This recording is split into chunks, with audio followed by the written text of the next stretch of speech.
Arce Contigo presenta.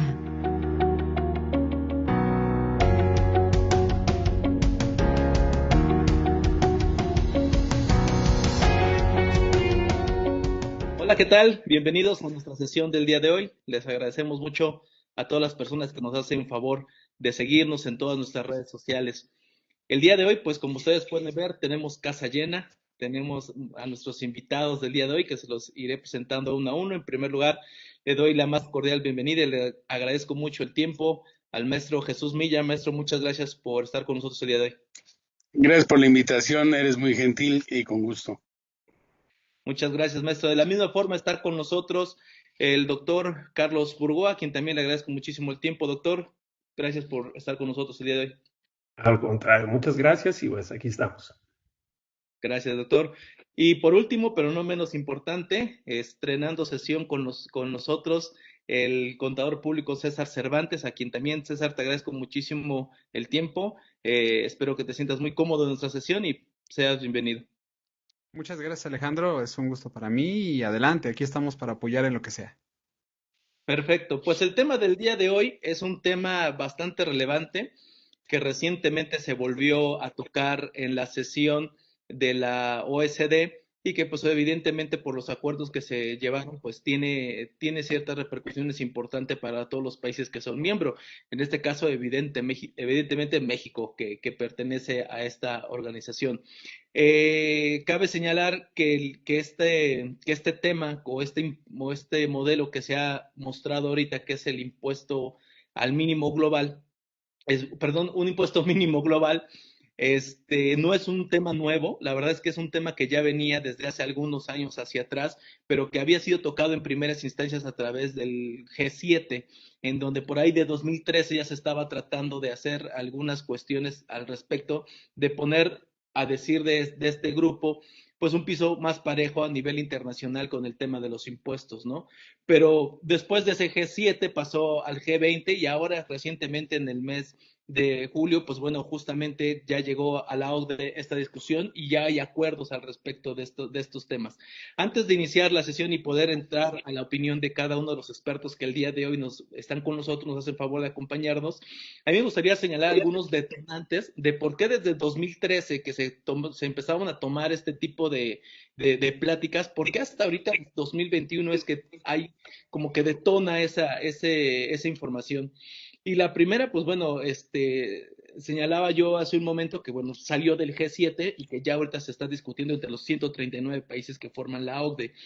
El tema es que una de las características esenciales que tenemos en nuestro mercado global es la creciente generación de ingresos a través de activos pues, no tangibles, a través de ingresos no tangibles, ¿no? Este tema de la era digital pues ha provocado que muchas empresas se puedan prácticamente diversificar en todos los países del mundo y pues bueno, desafortunadamente o afortunadamente en diversos países tenemos, en diferentes lados tenemos los considerados como paraísos fiscales, ¿no? Actualmente estaba yo leyendo que hay aproximadamente 70 países que se consideran paraísos fiscales, ¿no? Porque tienen tasas impositivas pues demasiado bajas, ¿no? Entonces, un tema o un primer pilar del por qué se detona otra vez esta discusión es justamente por esta vorágine de ingresos que se han estado generando a través de bienes no tangibles en donde pues necesita una regulación y un piso más parejo en materia fiscal.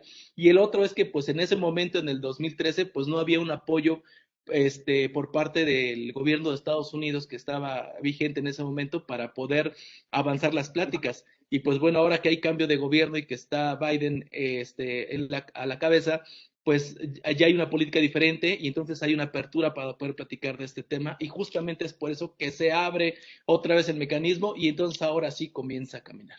Entonces, esto es el preámbulo básicamente de lo que tenemos, pero maestro Jesús, si nos gusta compartir un poquito más acerca de qué es este impuesto mínimo global. Bueno, como tú bien lo mencionaste, ya trae tiempo atrás que lo están queriendo implementar. No considero que ahorita sea el momento de poderlo hacer. Ya lo analizaremos más a fondo. Trae demasiadas cosas ocultas para mi punto de vista, porque estamos hablando de un porcentaje efectivo, pero de un porcentaje efectivo que viene de lo que es el impuesto sobre la renta y los ingresos acumulables. Oculto viene la utilidad fiscal y las deducciones autorizadas. Entonces, ¿qué quiere decir esto? Estamos hablando de coeficientes impresionantemente altos. Yo aquí tengo un ejemplo que ya lo analizaremos más adelante, donde está manejando porcentajes muy altos, porque una cosa es el ISR, que el ISR para la persona moral es el 30% aquí en territorio nacional, y que ese va dirigido directamente a los ingresos acumulables. Y la pregunta es, ¿y cuál es la utilidad fiscal para que la utilidad fiscal se divida entre los ingresos acumulables y nos dé un coeficiente de utilidad que es estúpidamente grande, maestros, muy, muy grande? Lo que nos manda la autoridad, nos manda mínimos del 16, 17, 18 y 19. Como diría mi abuelita, qué cazuela con tanto arroz. ¿Y por qué no pusiste el 20 y el 21 de una vez? Porque estos son los buenos, no estos que me estás marcando tú, porque no va a coincidir con la utilidad fiscal. Entonces yo considero que tienen que afinarlo mucho y están apostando mucho el Servicio de Administración Tributaria, el secretario de Hacienda y el nuevo secretario y el anterior dicen que con eso se va a normalizar. Yo creo que va a ser muy agresivo porque depende muchísimo aquí en territorio nacional de las deducciones. Estamos hablando de un ingreso acumulable que viene de una expedición de comprobantes, se cobre o no se cobre. Y en fin, muchas cosas más que ya analizaremos más adelante, que para mi gusto están demasiado fuertes aquí para nosotros en territorio nacional. Correcto, maestro Jesús. Contador César, ¿cómo ves la implementación de este nuevo impuesto? No se te oye. Listo, a ver, ya se me escucha por ahí. Sí, Excelente. Híjoles, la implementación es un tema bastante interesante. Curiosamente, uno de mis últimos videos en mi canal personal fue justamente de este impuesto mínimo global. Y nada más para entrar un poquito en contexto para aquellas personas que no están como muy bien enteradas de cómo va este tema, todas las naciones, ahora sí como lo comentaron, más de 130 países, casi 140, están acordando poner un impuesto mínimo global a todas aquellas corporaciones que tienen ingresos bastante interesantes. Estaba por ahí leyendo que están considerando alrededor de 844 millones de pesos para este tipo de empresas. Más o menos aquí en México, perdón, de dólares. Aquí en México estamos hablando más o menos como de empresas que tendrán ingresos de unos 17,000, 18,000 millones de pesos, pesos más, pesos menos. Entonces, ¿qué es lo que esto va a repercutir? Primero que nada, tenemos que ver cómo va a ser la implementación de manera local, que es una de las principales cosas que nosotros tendremos que estarnos preocupando, porque ya es un acuerdo que se ha estado llegando. Entonces, a ver, se está hablando de que esto en el 2023 ya tiene que marchar parejo para todos los países. Y hace unos días estamos viendo que en México anuncian de que para el 2022, que es más o menos la fecha donde los países locales tendrían que estar implementando una cierta línea de reformas para ya cuando llegue el 2023, ahora sí todos jalen parejos. Estamos viendo que en México no se están anunciando reformas fiscales, se va a anunciar una miscelánea fiscal, lo cual esto nos habla de que probablemente México no está a lo mejor dimensionando por dónde estamos entrando. Entonces, me preocupa a mí un poquito el tema de la implementación. ¿Por qué? Porque una cosa es lo que nosotros estamos tratando de preparar durante todo el 2022 y otra cosa es cuando ya llegue el 2023, todos los países jalen parejo, pero México se queda un poquito rezagado. Hablo un poquito rezagado porque ya hemos visto aquí en México cómo sí se ha estado avanzando ligeramente. Este año ya hemos visto que todo el tema de plataformas digitales ha avanzado y ha avanzado con paso firme. Apenas en este mes, sea de paso, todo lo que es Google, que es uno de los temas centrales de este impuesto mínimo global, comenzó a hacer retenciones a cada una de las personas a las que les paga. Estoy hablando de los creadores de contenidos. ¿Por qué? Porque más o menos en el mes de marzo anunció de que a todos los que les paga, independientemente en qué país estén, iba a comenzar a retenerles impuestos, situación que antes no estaba sucediendo. Y nada más para que se den una idea, varios de nuestros clientes que tenemos están oscilando en retenciones de 150,000, 200,000 pesos, 250,000 pesos, cuando antes no se hacía. ¿Y qué es lo que va a ocurrir ahora? Que cuando comience la implementación, yo el problema principal que le veo es, ok, se está considerando o se está proponiendo en un inicio una tasa del 15%, pero ese 15% se va a aplicar a aquellas instituciones que tengan o aquellas organizaciones que tienen este nivel de ingresos. ¿Cuál va a ser el tema? ¿A quién se le va a pagar el impuesto? En el supuesto o con la intención de que aquellas empresas que tienen residencia o que pagan sus impuestos en países donde hay paraísos fiscales, paguen ese impuesto. La pregunta aquí es, ¿quién va a quedarse o quién va a recaudarlo? Y una vez que se recaude, ¿hacia quién va a ir dirigido? ¿Hacia México, hacia Estados Unidos, hacia el país que lo recaude? Yo el principal problema que le veo, Alejandro, maestro, doctor, va a ser ese, la implementación y posteriormente el dimes y diretes de quién se va a quedar lo recaudado. Correcto, sí, la verdad es que todavía estamos apenas en las discusiones, apenas en las aprobaciones de ponerse de acuerdo de cómo va a caminar esto, pero en realidad aún nos falta muchísimo camino por recorrer. Doctor Carlos, el contexto social en el que se está planteando este tema, ya lo decía el maestro Jesús, no es como que el más adecuado, al menos no a nivel general.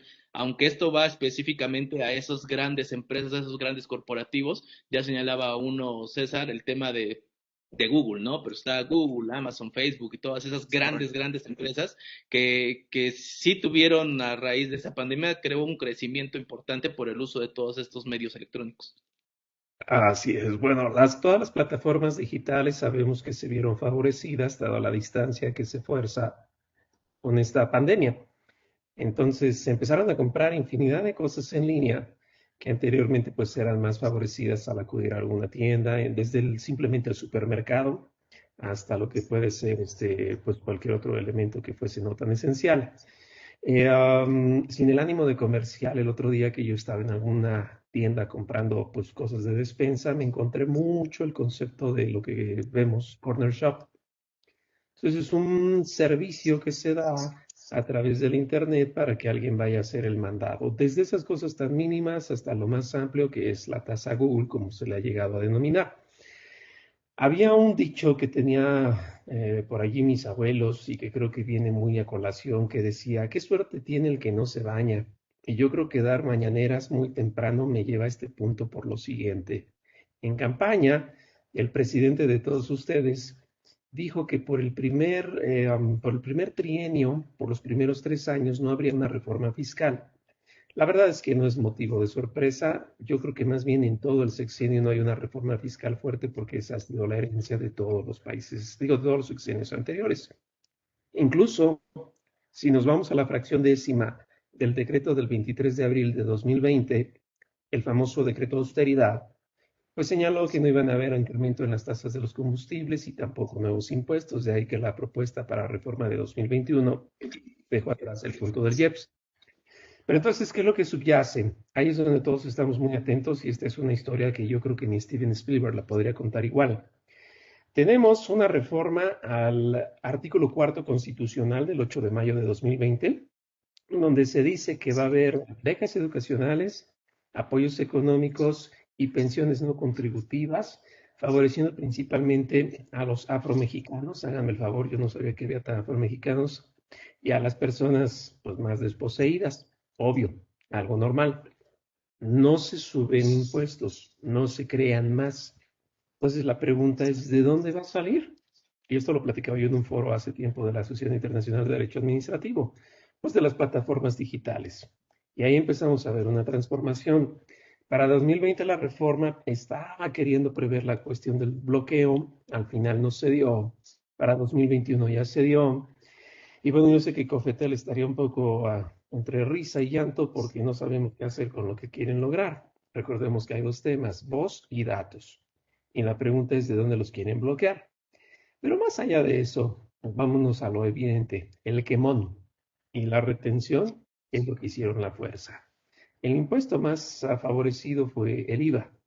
Seamos honestos, verdaderamente no le están perdiendo los que hacen este tipo de negocios en línea, porque el que lo acaba pagando pues es el próximo que va a recibir el bien o el servicio.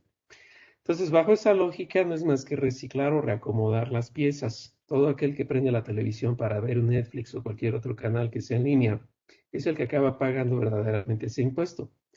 Lo que estamos entonces a punto de presenciar es que es en este nuevo impuesto global que se va a dar un trastoque distinto, acordado en Venecia, y es ahí donde nosotros vemos que ya no es el tema del IVA. Pareciera enfocarse a lo que los une a todos los países en el impuesto sobre la renta.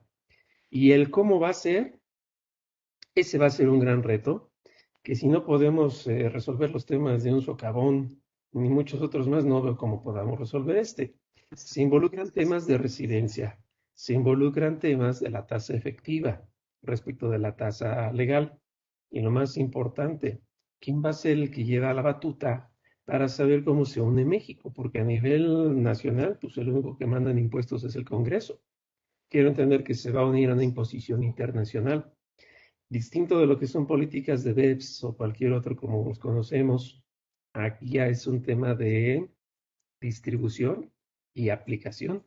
Son las dos fases a las que nos lleva este nuevo impuesto mínimo global.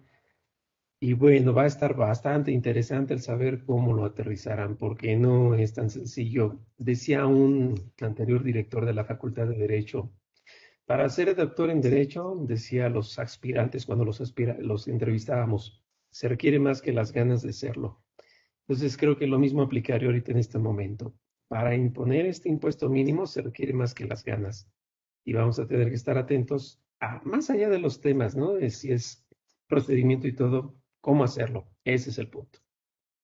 Pero estaba yo leyendo al respecto de lo que usted señala que pues el tema de la implementación de este impuesto, pues obviamente, decía hace un momento, beneficia o va enfocado a estas grandes empresas que pues en la mayoría corresponden a países pues de los llamados de primer mundo, ¿no? Por ejemplo, el G7, las economías más fuertes son los que empiezan con este tema, justamente porque hace sentido con la realidad social y económica que viven en ese momento.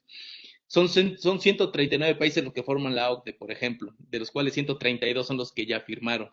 Hay otros tantos que no han firmado y otros tantos que se han pronunciado en contra de que se haga este proceso. Y la pregunta sería, maestro Jesús, bueno, el análisis lo tendríamos que ir viendo desde el punto de vista que durante muchos años hay países que han basado su recaudación a través de la disminución de los impuestos, atraer inversión extranjera, atraer nuevas empresas a través del mecanismo de reducir impuestos. Pero cuando ya no resulta conveniente para la gran potencia económica de Estados Unidos, cuando ya no resulta conveniente, pues ahora sí quiere que se repercuta entre todos los países para que no se vea en desventaja él por subir los impuestos. Y eso lo digo solamente porque recordemos que también esta aprobación de este impuesto mínimo global por parte de Estados Unidos viene a raíz también de un incremento en su tasa corporativa del 21 al 28%. Entonces, como hay un incremento, pues creo que se vería en desventaja porque muchas de las empresas que residen ahí quisieran estar volteando a otros lados como son los paraísos fiscales y que pues evidentemente ahí estaría perdiendo Estados Unidos esa recaudación. Por eso dice, hagámoslo parejo para todos para que entonces ya no nos repercuta y entonces ya no tenga yo que preocuparme por esa situación, ¿no? Fíjate que yo hablaba del procedimiento y ustedes hablan de la implementación y de en qué repercusiones tiene. Primero, estamos hablando de, como dicen, quién hará la retención. Nosotros sabemos que tenemos nuestro artículo primero de la ley del impuesto de la renta, en donde habla del que es mexicano, de donde proceda la fuente de ingreso. Estamos hablando del establecimiento permanente, que es el extranjero que realiza actividades empresariales o profesionales, y estamos hablando del que, aun siendo residente en el extranjero, con establecimiento permanente, el ingreso no provenga de ahí. Entonces, habla de una retención de un título quinto, principalmente para el mundo de las personas físicas, ya que casi está basado en eso. Y después estamos hablando de un tratamiento de acreditamiento con base en el artículo 5 de la Ley del Impuesto sobre la Renta, esa que nos da la capacidad de poder acreditar el impuesto sobre la renta retenido en otro país de los ingresos de procedencia, obviamente, del extranjero. Entonces, la situación es, ¿qué pasa con los tratados internacionales? Porque si estamos hablando de implementación y cómo se va a hacer, y la tasa efectiva va a ser enrasada para todos, cosa que tampoco podría ser. ¿Por qué? Porque, repito, esta tasa efectiva viene de un impuesto que para nosotros es el 30 y para otro va a ser el 20, el 15, etcétera. Pero eso viene directamente para cada país de cuáles son sus bases para determinar ese ISR, o sea, cuál sería la base que se le va a aplicar a la utilidad fiscal, que de cómo se consecuencia el impuesto, que es el ingreso acumulable se divide entre el impuesto entre la base acumulable. Entonces, la implementación que se tiene que hacer, yo creo que sí es muy fácil firmarlo, pero para fijar la tasa efectiva de cada uno de los países, porque no puede ser global, ¿sí me explico? Tendría que modificarse los tratados internacionales para evitar la doble tributación o equiparar, de acuerdo a los acuerdos internacionales, equiparar el ISR que se retiene con relación a otro país. Entonces, la verdad es, aunque venga de tiempo este tratar de hacerlo, ¿sí? Yo creo que a lo mejor podría iniciar con los muy grandes o con los que podrían tener unas deducciones mínimas en donde sí se podría tener esto, pero esto viene de, de una tasa efectiva donde puede variar hacia arriba o hacia abajo con menos o más riesgo. Entonces, ¿qué quiere decir? Viene de la implementación de cómo se determina la base para el impuesto. Y eso lo determina cada país con todo lo que tiene que ver para sacar la base de su impuesto sobre la renta, o como se llama en otro país. Entonces, yo pienso que va a tardar bastante en poderse poner de acuerdo, y ya cuando se pongan de acuerdo en las tasas que deberían de tocarle a cada uno de los países, entendiendo que para nosotros como personas morales no es lo mismo una persona moral que deduce el costo de lo vendido, ¿sí? A una persona moral, una SAS, por ejemplo, ¿sí? Que deduce a lo que es el flujo de efectivo. Diferente. Tenemos diferentes zonas geográficas y diferentes capacidades económicas. Eso nos lleva como consecuencia que si tú, Alejandro, tú tienes maquinaria de primera, entonces a lo mejor como la depreciación la llevas a años, haces una fuerte inversión, y yo que no tengo la maquinaria, ¿será el mismo costo? ¿Será lo mismo? Digo, por poner un ejemplo. Entonces, yo considero que primero es que se pongan de acuerdo, que ya los que firmaron, para empezar a reglamentar qué tasa efectiva le correspondería a cada país de acuerdo a las características. Y después, si mi tasa no corresponde con la del doctor o con la de César, ver qué convenios se tienen que hacer para poder equilibrar o llevar a un plano más normal o más accesible el pago de las contribuciones. Es correcto, maestro. Hace ratito, retomando y dando la palabra a lo que comentaba César, estamos hablando, ya nos decía el maestro Milla, de tasas efectivas. Y obviamente las condiciones van a ser radicalmente diferentes entre países e inclusive pues, entre empresas, ¿no? Va a ser como que muy diferente en ese proceso.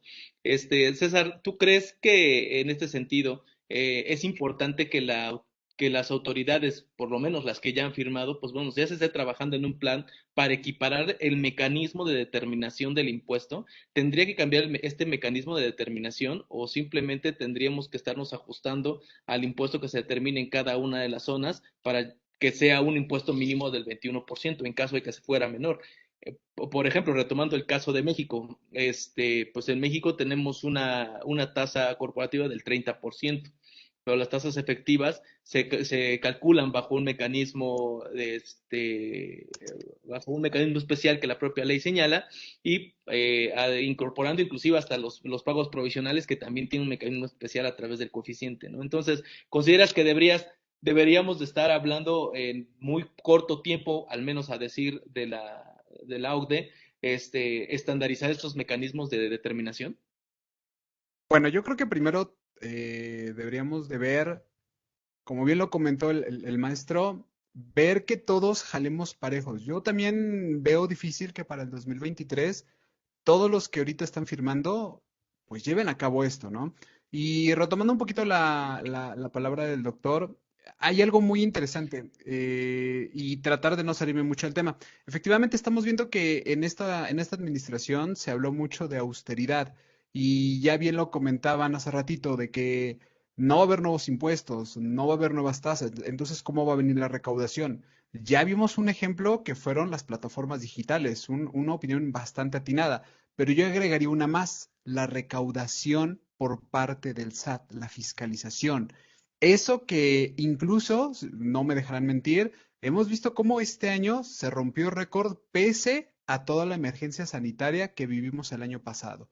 Y aún así estamos viendo que se están poniendo de meta que para el siguiente año también vamos a tener una recaudación bastante interesante. Entonces, a los que nos están viendo, yo les recomiendo que igual siempre mantengan su situación bien, porque nunca sabemos el momento en que el SAT nos va a tocar la puerta. Otro punto que también me gustaría comentar y relacionado a lo que tú me preguntabas, Alejandro, es de que, al menos hasta ahorita, de lo que se ha estado hablando, no debemos de perder de vista que esto que se está proponiendo va dirigido a las grandes corporaciones tecnológicas. Un Google, un Airbnb, un Uber, un Yahoo, todas estas grandes corporaciones digitales que normalmente tienen mucha presencia en muchos países y que sin embargo no tienen presencia física. Solamente está la representación, pero como tal no está la presencia física. Y el más claro ejemplo, y voy a ser bastante claro, es Google. Bien lo comentaba el maestro, en el artículo 5 tenemos todas las directrices para podernos acreditar una retención del extranjero. Y voy a poner nuevamente el ejemplo de lo que ahorita una de las empresas que está teniendo más polémicas, que es justamente Google. A ver, Google está literalmente reteniendo una retención, está reteniendo una parte de los ingresos, directamente de los ingresos. No habla que si de la utilidad fiscal, no nos habla de un procedimiento como lo tenemos perfectamente definido aquí en México, que tenemos por un lado el impuesto del 30% para las personas morales y tenemos también las tasas efectivas, ¿no? Que incluso por ahí también el SAT hizo una publicación de unas tasas efectivas, que bueno, ese es otro tema. ¿Cuál es el problema? De que ahorita todas estas personas, todos estos contribuyentes que ni siquiera son todavía grandes, no estamos hablando de lo que se está proponiendo en el G20 como un impuesto mínimo global, sino apenas iniciando con estos pequeños, llamémoslo así, contribuyentes, independientemente de la nacionalidad. ¿Qué es lo que ocurre? En México tenemos un tratado con México, Estados Unidos y Canadá, donde tenemos el beneficio de la doble no tributación. ¿Qué es lo que ocurre? Que Google en otros países retiene el 30% del total de lo que se recauda en su país en Estados Unidos, pero para México es solamente el 10%. ¿Qué es lo que ocurre? ¿Cuál es la mecánica? Que cuando nosotros queremos llevarlo ya a un caso físico, a un caso práctico ya con nosotros, vemos que nosotros para que podamos hacernos acreditable esa retención que nos está haciendo, nosotros tenemos que acumular la totalidad de lo que nos está diciendo a nosotros que va a ser nuestro, ¿no? Y al final del año, en la declaración anual, es cuando nosotros podemos acreditarnos ese impuesto. Incluso en la declaración anual, cuando nosotros entramos, en las personas físicas, ahí viene un apartado. Usted ha pagado impuestos del extranjero y usted le pone sí, no, ¿no? Entonces, tenemos ahí un caso muy específico y muy claro. ¿Qué es lo que ocurre? Que cuando nosotros mes a mes estamos haciendo este ejercicio del pago provisional, mes a mes, mes a mes, mes a mes, estamos acumulando el ingreso, pero la retención la vamos a guardar hasta el final, hasta el final. ¿Cuál va a ser el caso, por ejemplo, con lo que nosotros estamos viendo ya de cara, con todas estas personas que están recibiendo ingresos de uno de los gigantes que está siendo ojo de polémica, que primero van a tener que pagar el impuesto allá, luego el impuesto que corresponde aquí en México, y ya en la declaración anual vamos a ver si realmente se le disminuye el impuesto o se incluso llega a ver un saldo a favor? ¿Qué quiero llegar con este comentario? Que si ahorita esto lo estamos viendo con pequeños contribuyentes, el día de mañana, cuando lo veamos con grandes corporaciones y siguiendo esa misma línea, porque yo verdaderamente no visualizo por parte de nuestra administración actual intenciones para poder hacer una modificación monstruosa que requiere esto para poderlo llevar a cabo. Y monstruosa me refiero cuáles van a ser las tasas, quiénes realmente son a quienes se les va a retener en nuestro país, bajo qué conceptos, cuáles van a ser los ingresos, cuál va a ser la tasa impositiva, cuál va a ser el impuesto empresarial que va a aplicar en México. Porque ya una vez que esté en México, entonces ahora sí, se muestra el mundo y los demás tienen que acoplarse no solamente a lo que dicen determinadas leyes, sino a lo que dicen todos los países que están involucrados en este acuerdo. Entonces, yo realmente veo difícil que debamos, al menos en México, hacer algo similar con las tasas efectivas respecto a esto que se viene en un futuro, porque esto va a ser de manera pareja y veo muy complicado que todos nos podamos poner de acuerdo en este tipo de ejercicios. Como bien lo mencionaron, si en un socavón en México no nos podemos poner de acuerdo, veo muy difícil que México, en este tipo de situaciones que incluso muchas veces resulta muy complejo entender a personas que son estudiosas, va a ser aún más difícil. Claro, sí, sí, tienes toda la razón. Es muy complicado. Yo, desde un punto de vista muy personal, no sé si lo compartan, creo que el mecanismo debe ser muchísimo más lineal, ¿no? Y prácticamente hablando de las tasas efectivas. Porque, por ejemplo, pensemos en una empresa que está tributando en un paraíso fiscal, ¿no? Las famosas, por poner un ejemplo, las famosas offshore de Panamá, por ejemplo, ¿no? Mm, Que fue un caso aquí en México muy famoso. muy sonado. Si estuvieran tributando, si estuvieran domiciliadas allá y solamente prestando servicios aquí en México, pues por ejemplo aquí tendrían una retención de ese 10% nada más y allá no estarían pagando absolutamente nada porque el servicio no está prestando allá. Esa es básicamente la ventaja del offshore. Y lo que busca este mecanismo es que el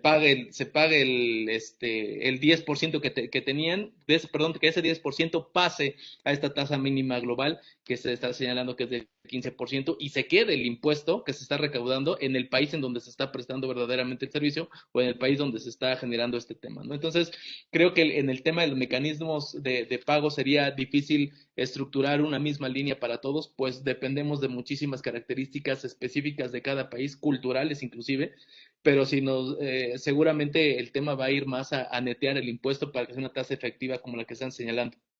Maestro Carlos, perdón, doctor Carlos, estaba yo leyendo también en este tema que una de las cosas principales que es como un temor generalizado, como un secreto a voces por ahí, entre todos los países, es que, ok, se ponen de acuerdo, dicen que sí, efectivamente, una tasa mínima global y va para adelante, la firman, la caminan, se hacen las estructuraciones, pero al final de cuentas, cada país, pues, es independiente en su legislación interna. Y entonces muchos, pues, decían, aun cuando se quede firme el acuerdo y se hagan las modificaciones, cada país pudiera establecer los mecanismos especiales o específicos dentro de su territorio para evadir el impuesto, para darle ciertas exenciones, para darle ciertas ventajas y que de todos modos siga siendo atractivo el país para las inversiones.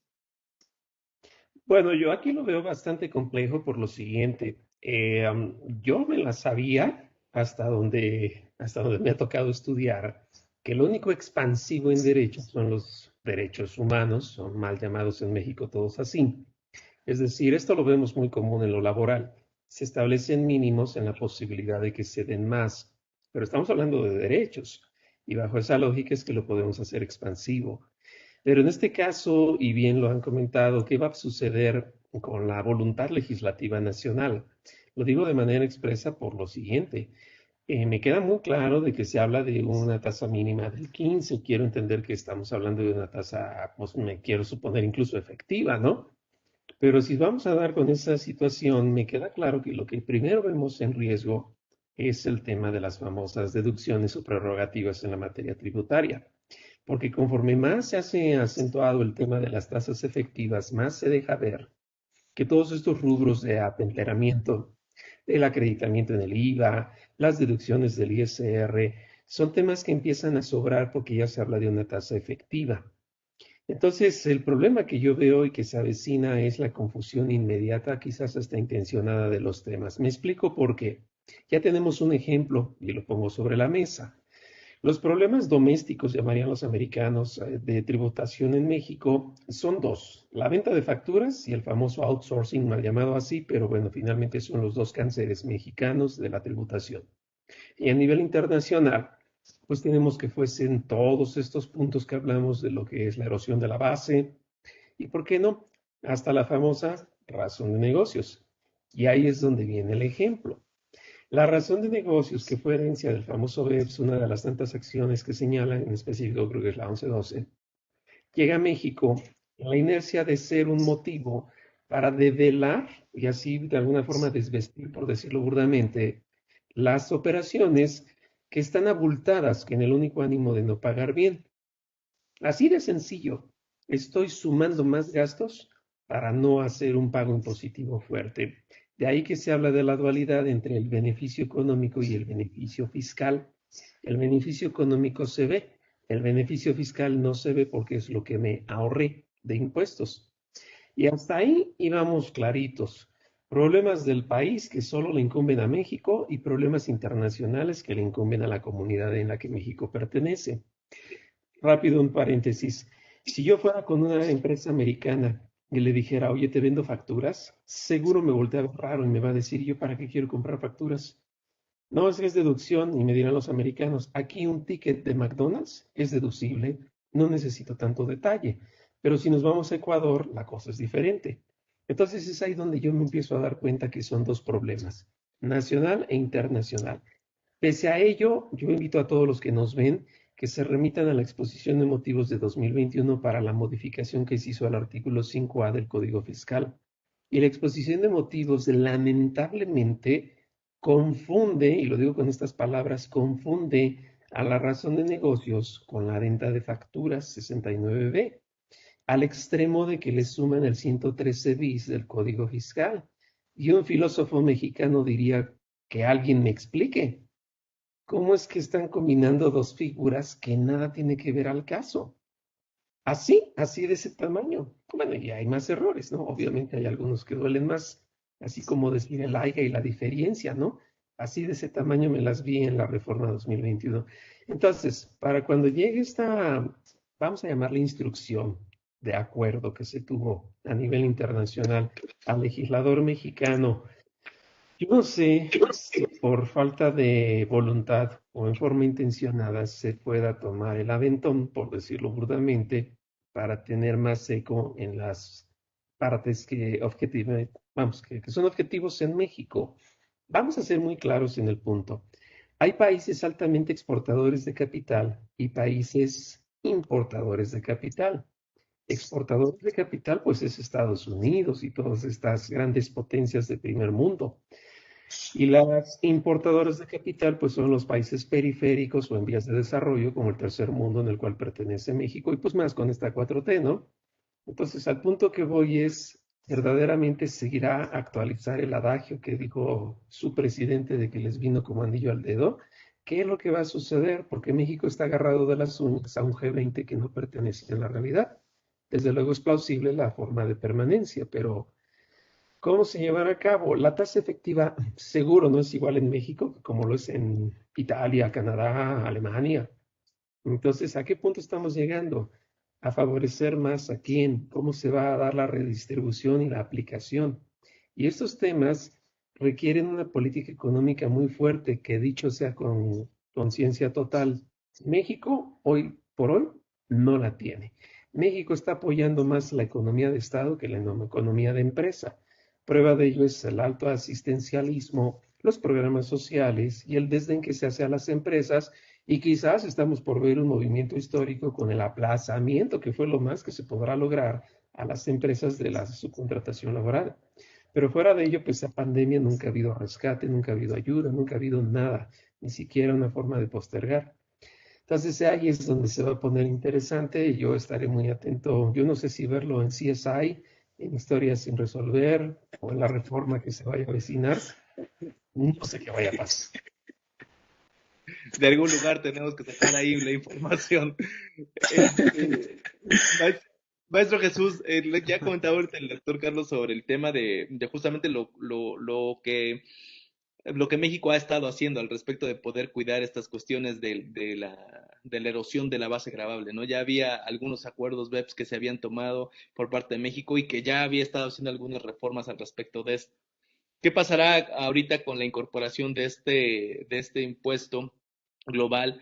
¿Qué pasará con, por ejemplo, justamente estos mecanismos de tributación que se establecían específicamente en los temas de plataformas digitales, ¿no? Que también recientemente estamos estrenando las modificaciones, las estamos entendiendo y ahora, bueno, viene esto que seguramente va a cambiar el proceso que vamos a realizar. Sí, fíjate que tocas el tema de las plataformas digitales, que como quiera, pues estamos hablando de los famosos intangibles. Intangibles que obviamente no estaban tributando en México, aunque el mexicano tenía la obligación del pago al extranjero, hacerle una retención que no estaba hecha.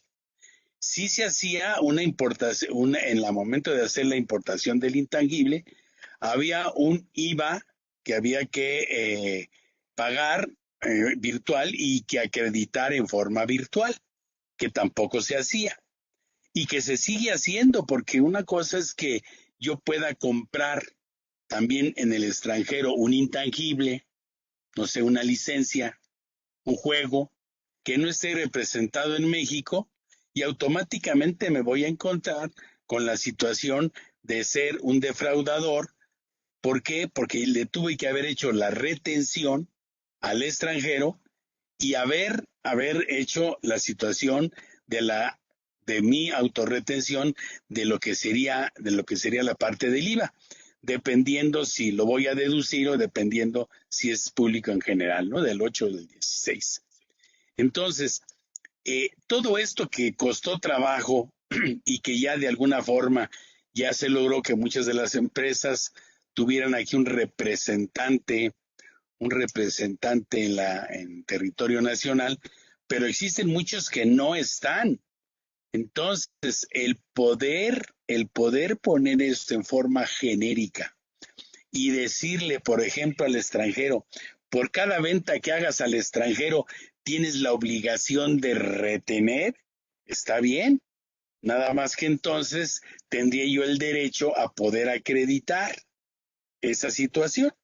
Entonces, el problema que estaba marcando Carlos, ahorita el doctor, es muy importante porque tiene que haber una conjunción pareja con relación a este pago de impuestos y a este acreditamiento que se hace en forma general.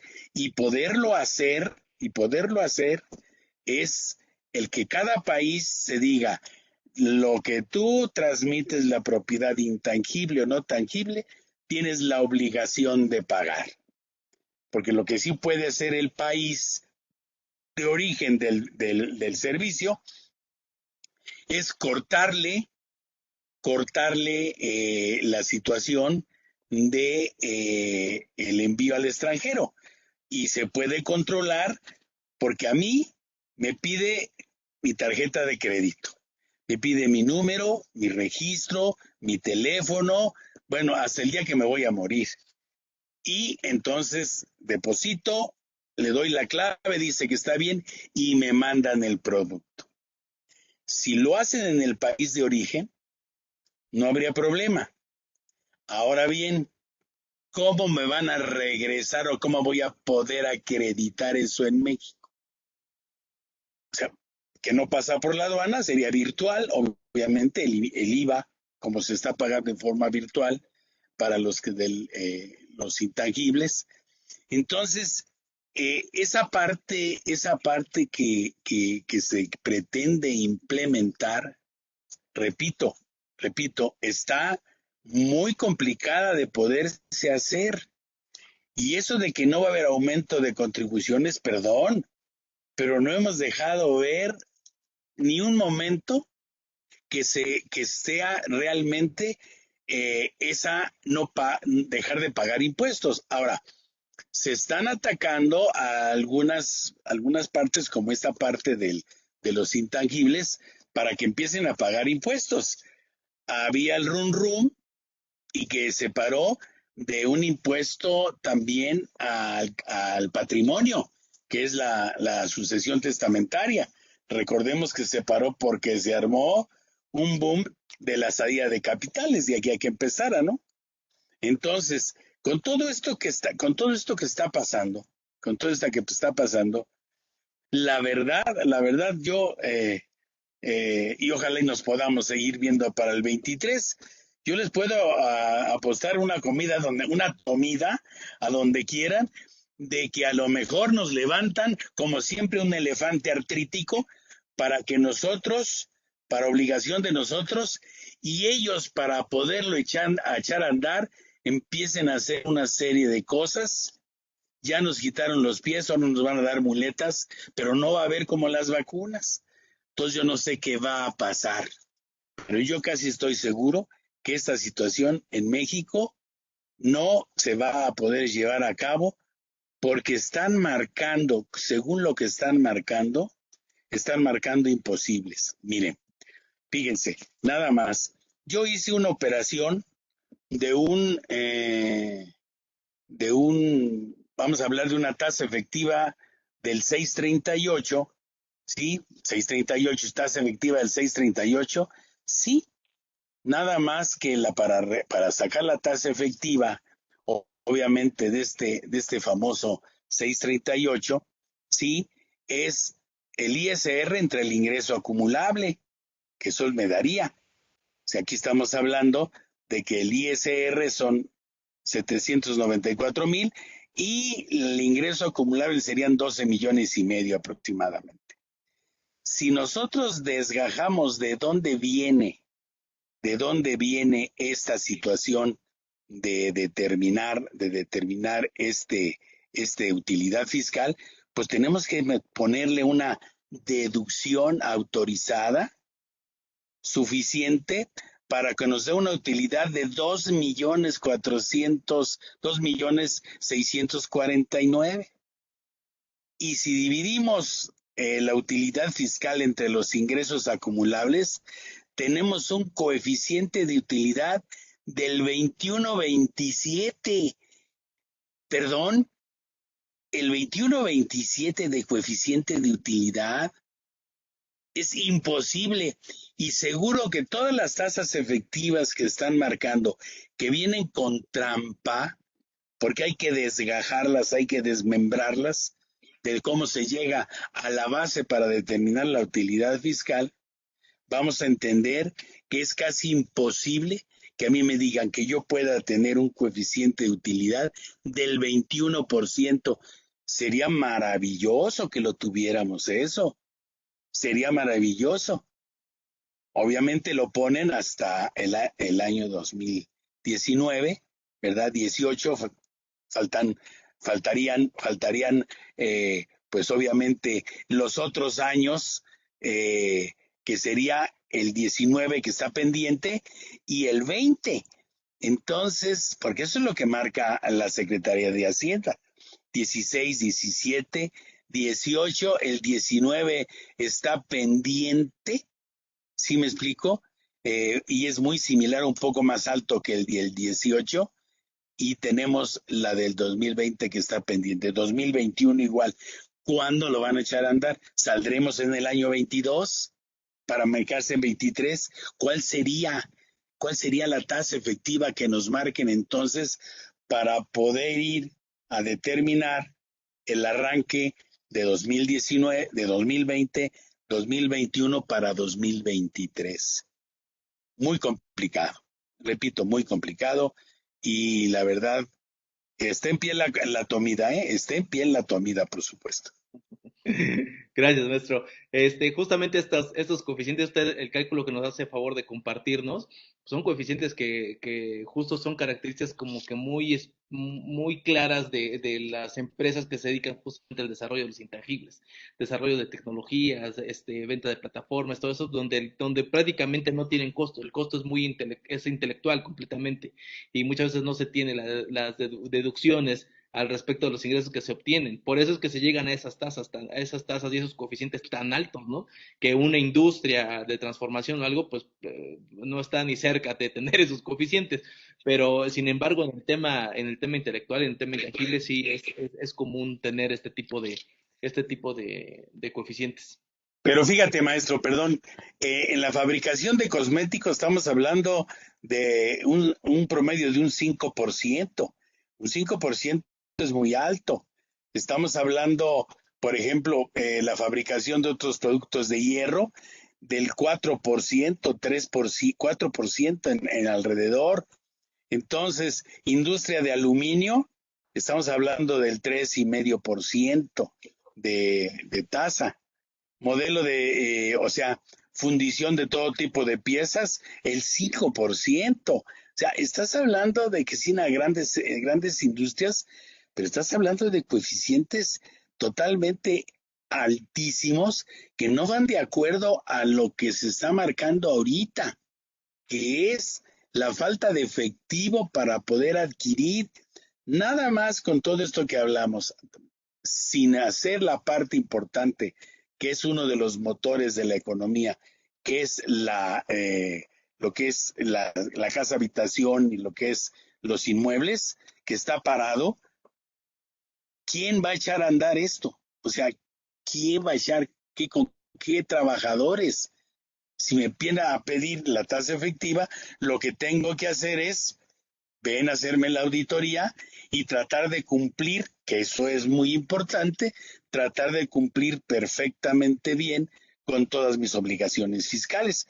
Y ya con eso me puedes decir que la tasa efectiva es la que tú quieras.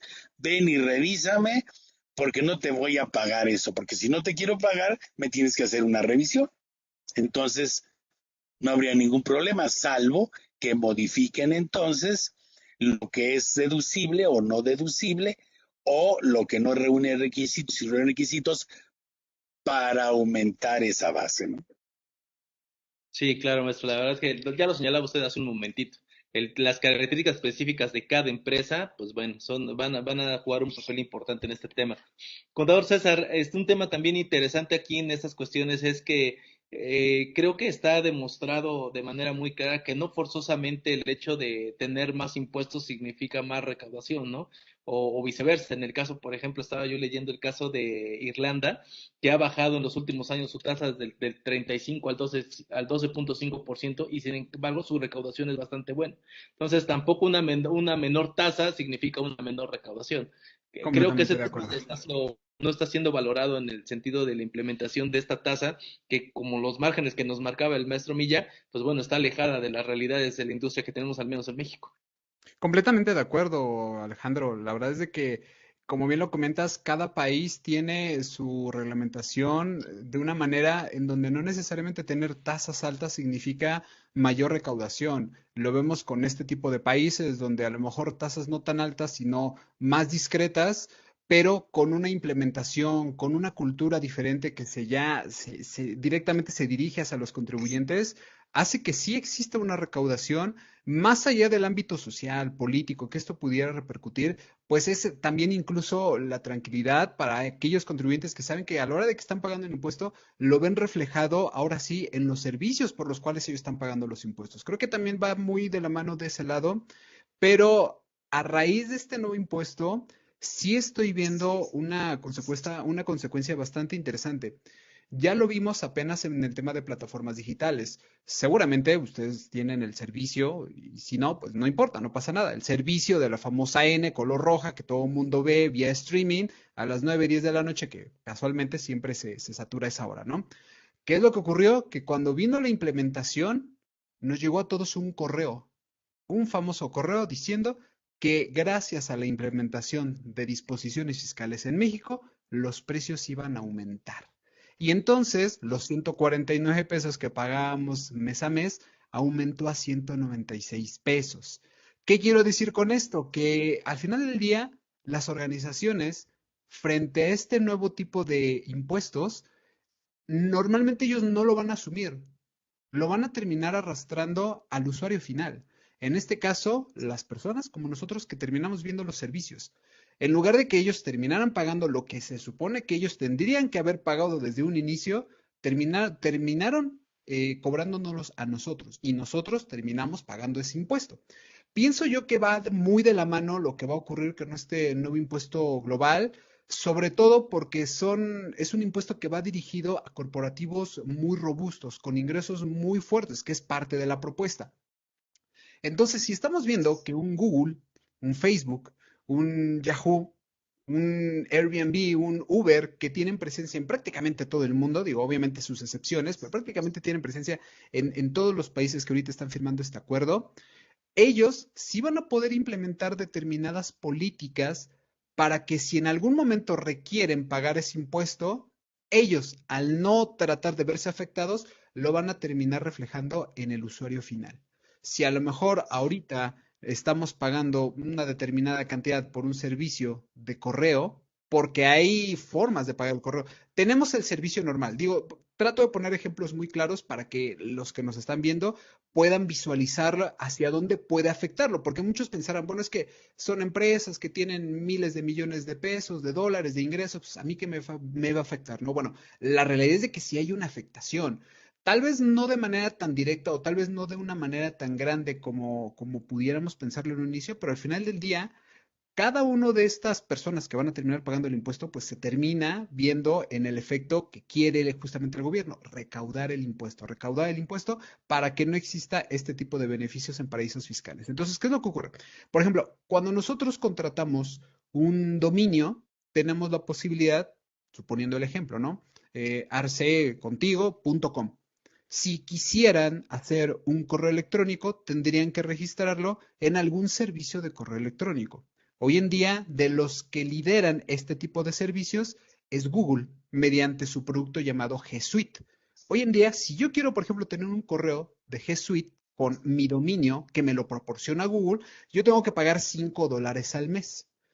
Con este nuevo esquema, probablemente el día de mañana a lo mejor ya no me cuesta $5, a lo mejor me va a costar $10, a lo mejor me va a costar $15, $7, no lo sabemos, pero mi comentario va enfocado de que sí, al final del día el usuario final sí está afectado, porque son las grandes corporaciones al ofrecer sus servicios al público en general, ahora sí que a todos sus usuarios, que van a ver la manera de cómo poder recaudar el impuesto. Si el día de mañana yo quiero correr una campaña en Facebook mediante Facebook Ads, bueno, a lo mejor el día de mañana el costo por clic no me va a valer un peso, puede que me valga 2 pesos, 3 pesos. Entonces, si eso nosotros lo empezamos a sumar con todas las empresas que corren campañas a nivel global, estamos hablando de ingresos bastante interesantes que no es otra cosa que una forma de recaudar impuesto mientras vemos la implementación de este impuesto mínimo global, que al final termina traduciéndose en más costo para el usuario final.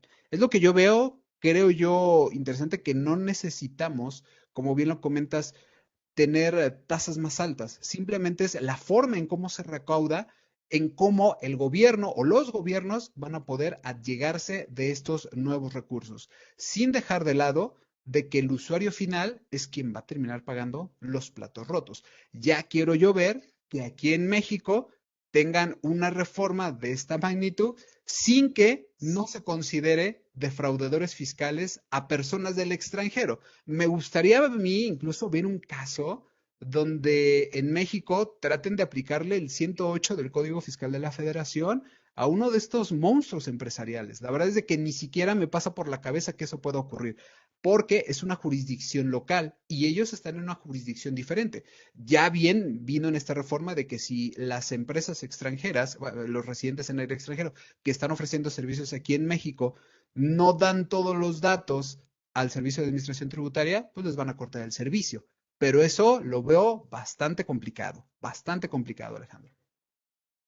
Sí, claro. De hecho, inclusive se estima a decir de la Secretaría de Hacienda que en caso de que se implemente este impuesto, es una recaudación para México específicamente de 1.500 millones de dólares, ¿no? Lo que se esperaría.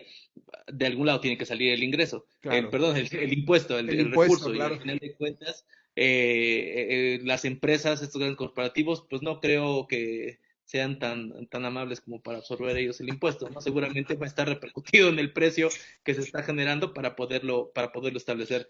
Retomando el Así es. comentario final que hacía César, quisiera preguntarle al doctor Carlos,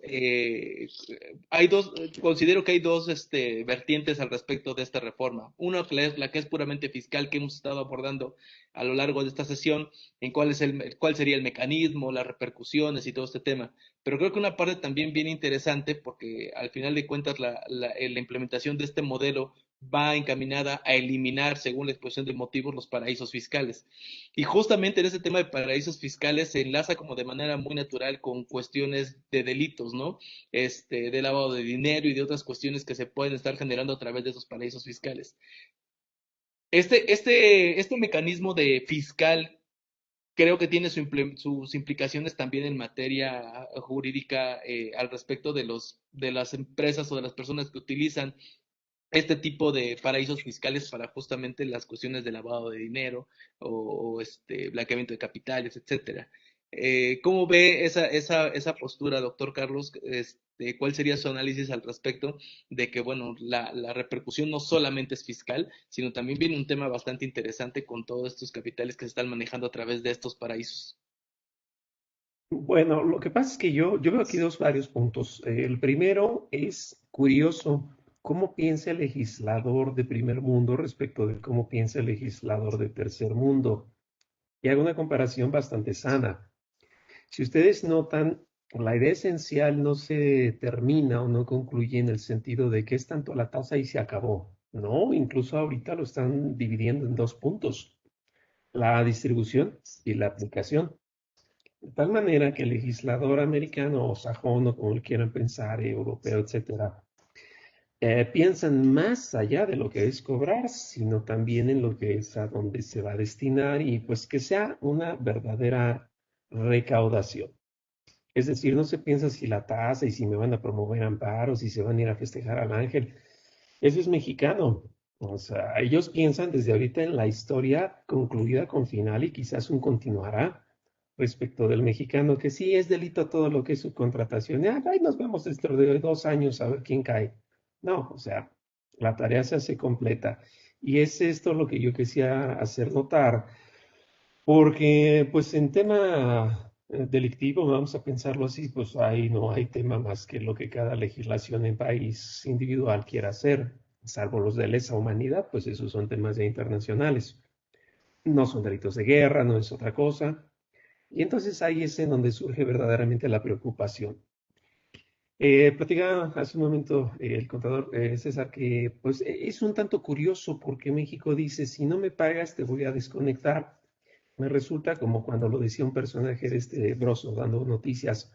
Si no me pagan, no respiro, ¿eh? Miren, me voy a poner morado. Pues van a decir las empresas, por mí sácame, ¿no? Pues total, el que más necesita los productos es tu gente, no soy yo. Entonces, como que es una amenaza hasta absurda, ¿no? Si es cierto, sale en papel, si es cierto, se pone, pero seamos honestos, en la realidad mexicana las leyes se hacen para no aplicarse. Si no me creen, piensen en hablar por celular en el coche y de ahí lo que quieran. Lavado de dinero, venta de facturas que ya tenían 7 en la mira y que se siguen en la mira y se van a quedar en la mira por todo lo que queda del sexenio. Y si le sumamos el abrazo y no balazos, menos. Entonces el punto al que voy es, se requiere que México adopte estas ideas que son un tanto, lo voy a decir burdo, oro molido. ¿Y de por qué digo que son oro molido? Porque es un cambio en el paradigma de la tributación. Mientras que antes era ponernos de acuerdo para que lo que a ti te están pagando yo lo pueda temperar conmigo, ahora es al revés, no es pasivo, es activo. Lo que a ti te cobran, a mí también me va a suceder y los dos vamos a cobrar más. Entonces esa forma de amalgamaje internacional es lo que creo que no ha resultado muy bien. No resulta incluso en los países de primer mundo porque son temas novedosos. Entonces el efecto jurídico yo creo que lo vemos en este sentido. Resumiendo un poco la idea, el legislador de primer mundo, su reforma no es fiscal financiera. Esa es la esencia del FATCA incluso, que después copia el Common Standard Report de la OCDE, es financiero. Entonces a eso me refiero, no solo de la tasa, sino al futuro, el empleo, la manera de que se cobre verdaderamente. El forward y los future y todos esos productos que se oyen así como cuando vamos al Chili's a pedir platillos, son temas financieros. Entonces, verdaderamente eso es lo que advertimos ahora. Si México va a hacer su tarea como la suele hacer, la tasa es tanto y los delitos nos vemos de aquí a 5 años a ver quién cayó, pues no. No, o sea, no resulta así. No resulta así, yo creo que se necesita empezar a cambiar ese paradigma. Y lo más importante, se hablaba de una noticia donde por primera ocasión una persona moral podría ser motivo de delito. Ya lo tenemos, esto está en el artículo 11 del Código Penal pues, Federal. ¿Cuál es el castigo? Pues por una empresa, no se va a prisión. Se hace la disolución anticipada y forzada liquidación por determinación jurisdiccional. Quiere decir que si esa empresa solo sirve para hacer delitos, desháganla. Hago pausa. Eso le interesa a un Coca-Cola, que por tradición ha sido pues, una empresa totalmente americana. Yo creo que está abordado en las siglas de la bandera americana. Funciona para un Nike, ¿no? Pero en México, pues las empresas las abandonan. Entonces, a lo que voy es, si el nacional está preparado para la práctica internacional, rápido un ejemplo. En México alguien comete delito y se esconde, así como cuando se rompe el vidrio de la dirección con la pelota de fútbol. Todos se van a esconder al baño, me tocó de chico. Pero los americanos son diferentes. Ellos no se esconden, ellos se hacen presentes, se disfrazan, negocian y siguen. Esa práctica no existe en México.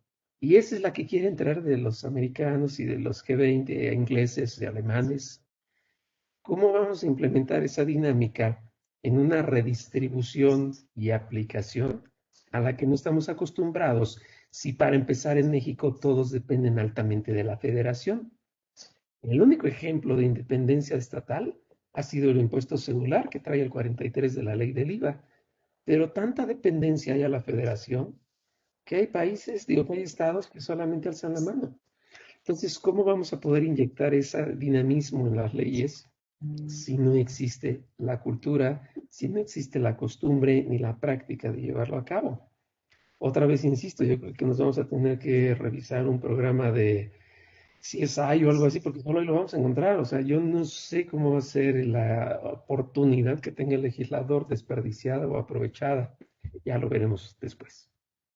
Sí, sí, doctor, creo que es un poquito también lo que en el ejemplo que nos ponía hace un momentito, ¿no? El tema de que prácticamente México, pues con las uñas se sostiene de este grupo del G20 como de las economías, las 20 economías más importantes, cuando en realidad estamos lejos tanto cultural como económicamente de pertenecer a ese tipo de cuestiones. Y justamente estas adecuaciones que se hacen a nivel global, pues son las que nos cuesta trabajo implementar porque no hay bases sobre cuál implementarlas y se vuelve complicado su manejo y bueno, evidentemente su aplicación.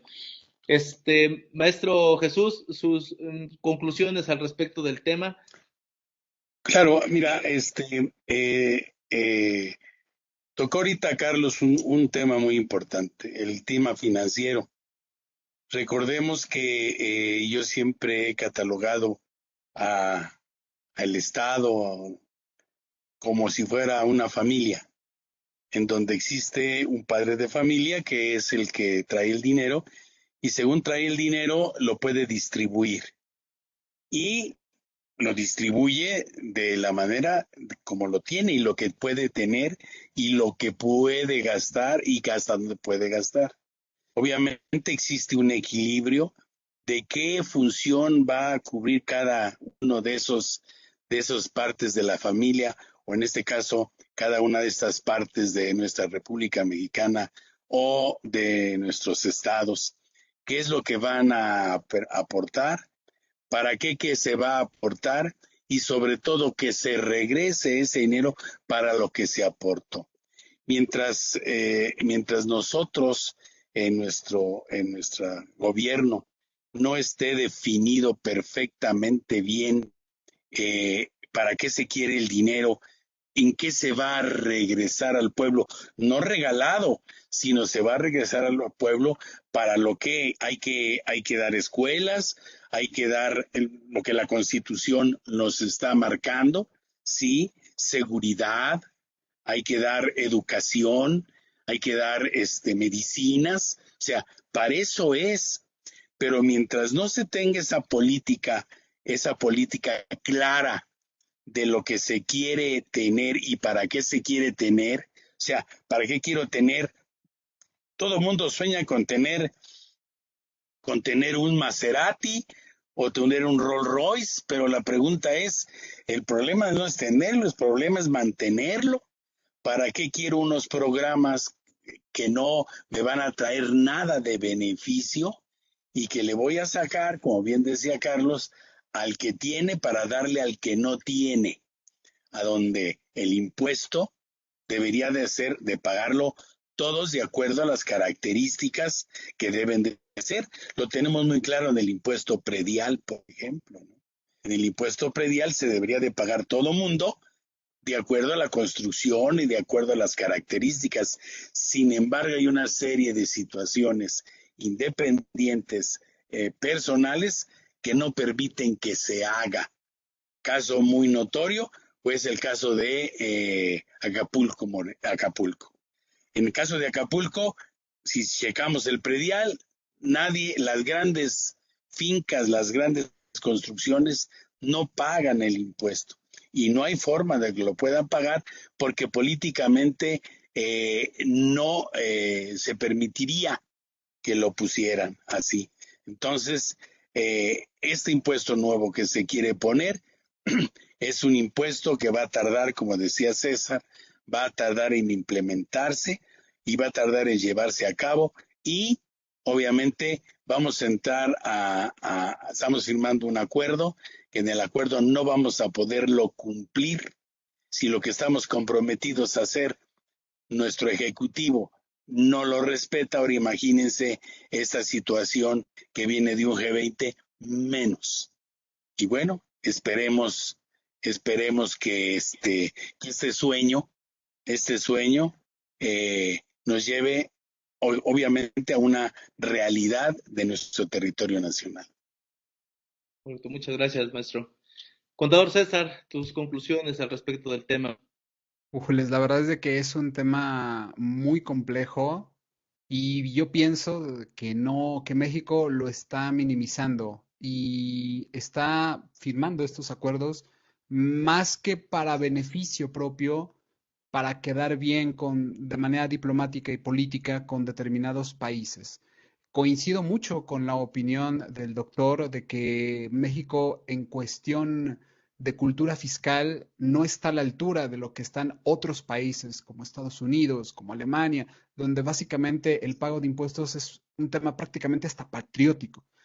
Y aquí en México es más la manera en cómo no pagar los impuestos, ¿no? Entonces sí veo un grave, no un grave problema, pero sí un gran obstáculo el hecho de que quieran implementarlo para el 2023 de manera pareja con todos los países, por el simple hecho de que para el 2022 ni siquiera está planificada una reforma fiscal en forma. Tenemos una miscelánea fiscal que ya veremos el 8 de septiembre en el paquete económico, ver qué es lo que trae y de ahí ver qué cosas pueden ser viables, que no, porque hemos visto que a mitad de camino del paquete económico al mes de diciembre, que es normalmente cuando se aprueba el paquete económico, llegan a haber cambios.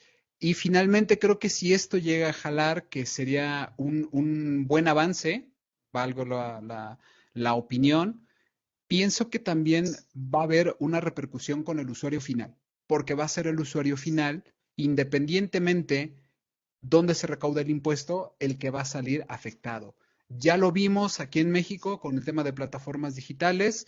Seguramente va a ocurrir cuando se implemente este impuesto, a lo mejor no de manera internacional, pero de manera local, estoy convencido que eso va a ocurrir. Muy bien, muchas gracias, contador César. Doctor Carlos, cerrar con sus conclusiones, por favor. Bueno, yo en la mañana estaba revisando el famoso medallero de lo que es las Olimpiadas Recuerdo que en el primer lugar, pues como siempre está Estados Unidos, aunque vayan drogados, siempre van a estar en primer lugar. No lo digo por Michael Phelps, lo digo por cualquier otro. En segundo lugar estaba China, y así se iba, ¿no? Vi que en quinto lugar estaba Inglaterra, e inmediatamente después vi que México está en el lugar 45, ¿ok? Entonces, pues si no alcanza medallas, pues menos va a alcanzar a tocar el timbre de la OCDE para saber si se ingresa o no. Lo digo con debido respeto, yo también soy mexicano, pero verdaderamente pues es motivo de que lejos de ofendernos nos pongamos las pilas y hagámoslo debido desde lo que es una construcción de país desde abajo. Y en este sentido que se nos viene pues ya una fiebre, una idea, lo decía muy bien el contador César, México firmó, así como vota en las curules del Congreso, pues nada más por alzar la mano verdaderamente, o sea, no creo que se tenga la certeza, la sensibilidad de que estamos hablando de un grupo. Este es un tema muy importante. El desarrollo individual produce el desarrollo global, el desarrollo complejo y armónico. México empieza a cerrar la puerta a muchos puntos. El hecho de no ser una flexibilidad de vida mesurada a las empresas es cerrarse. Simplemente nos vamos al tema de vacunación por hacer el parangón debido. Mientras que en los Estados Unidos la vacuna se puede poner en cualquier farmacia, aquí al estilo ruso tenemos que estar atentos a que nos den un calendario para ver si vamos y a ver si llegan y a ver si están. O sea, esa forma tan sesgada, tan cerrada, de que los medicamentos solo los manejo yo, no pueden venir las farmacéuticas. Bueno, discurren muchos elementos. Entonces la pregunta es, ¿para qué estamos firmando algo que no vamos a cumplir? Pero esa es la tradicional idea mexicana. Si no me creen, ¿cuántos vouchers se firmaban en tarjetas de crédito que no se podían pagar? ¿Cuántos contratos se firman que no se van a cumplir? ¿Cuántas actas de matrimonio se firman que se van a divorciar? Entonces, esa es una desafortunada cultura real. Queramos o no, impacta. Y es el tema que ahora nos va a molestar. Si van a venir estos impuestos, lo diría complementarios, que me recuerdan mucho al YETU, pues hagamos lo posible. Cuando yo era chico y entrenaba fútbol, me quería poner de portero y me decía el entrenador, nada más que no te metan goles, por favor, ¿no? Entonces lo mismo va a ser aquí, oye, ¿sabes qué? Pues nada más que se tribute de manera adecuada. Espero que se logre, espero que esto salga adelante y desde luego pues todo depende de la debida fuerza, asesoría y cumplimiento que se dé de las leyes sin tener que andar buscando otros caminos que no son resultado real. A ver qué nos pasa. Ahí estaremos atentos. Muchas gracias, doctor. Pues sí, la verdad es que al final del camino, pues lo único que podemos esperar es que se hagan las cuestiones de la mejor forma posible, ya que no nos metamos en más complicaciones, ¿no? Ya que aprovechando que pues como los acuerdos que emite o que se tienen en la OCDE, pues al no ser autoridad jurisdiccional no obliga forzosamente a México, sin embargo, los acuerdos que se toman pues, son compromisos internacionales a los que México también debería de ponerle la atención debida a efectos de lograr lo que se está acordando en esas sesiones. Pues no me queda más que agradecerles, doctor, maestro, contador, César, muchas gracias a los tres por estar con nosotros el día de hoy. La verdad es que comentarios bastante interesantes. Les agradecemos mucho el tiempo que toman para estar con nosotros. Invitamos a todas las personas que nos están siguiendo, que nos están viendo en este momento, pues bueno, que nos sigan en nuestras redes sociales, que nos comenten ahí acerca del tema que acabamos de abordar el día de hoy. Por supuesto que cualquier duda al respecto del tema, pues bueno, los especialistas aquí están siempre para poderlos apoyar y podernos dar un poquito de luz acerca de los impactos que van teniendo estas cuestiones, ya no solamente en México, sino a nivel internacional y mundial, al respecto de las actividades empresariales que se tienen. Les agradezco nuevamente a todos y pues bueno, los invito a que compartan nuestra sesión del día de hoy, que compartamos cada vez más personas información con valor como la que acabamos de escuchar el día de hoy. Muchas gracias y que tengan excelente tarde. Te invitamos a seguirnos en nuestras redes sociales.